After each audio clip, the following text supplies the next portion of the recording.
Fans think Paul McCartney's SNL50 performance featured an Easter egg tribute to iconic Chris Farley sketch. Fans have been speculating whether Paul McCartney's performance on the 50th anniversary episode of Saturday Night Live contained a nod to the iconic Chris Farley sketch.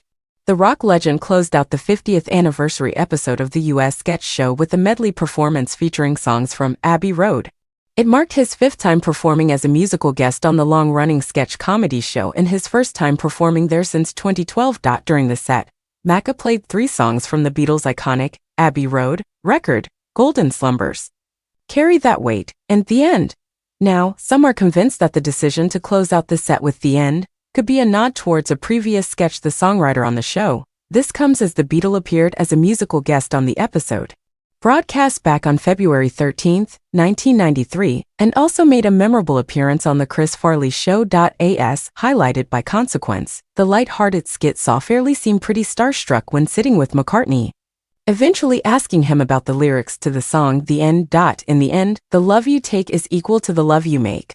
Is that true? He asked the musician, before being overjoyed when the artist said he thinks it is. At time of writing, it hasn't been confirmed whether or not the decision to end with that song was an intentional nod to the 1993 appearance with Chris Farley, although it does seem likely given how many other Beatles classics the singer could have rounded off the night with.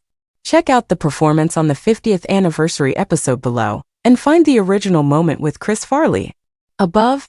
Elsewhere on the show, performances came from the likes of Miley Cyrus and Lil Wayne, and both Sabrina Carpenter and Paul Simon kicked off the show with Homeward Bound, which the latter had performed on the show with George Harrison in 1976. With his medley, McCartney brought a close to a music-filled weekend for SNL, which had its own 50th anniversary concert that saw the remaining members of Nirvana reunite with Post Malone on vocal duties. Elsewhere, David Byrne joined Robin for a rendition of Dancing on My Own, Jack White covered Neil Young, and more.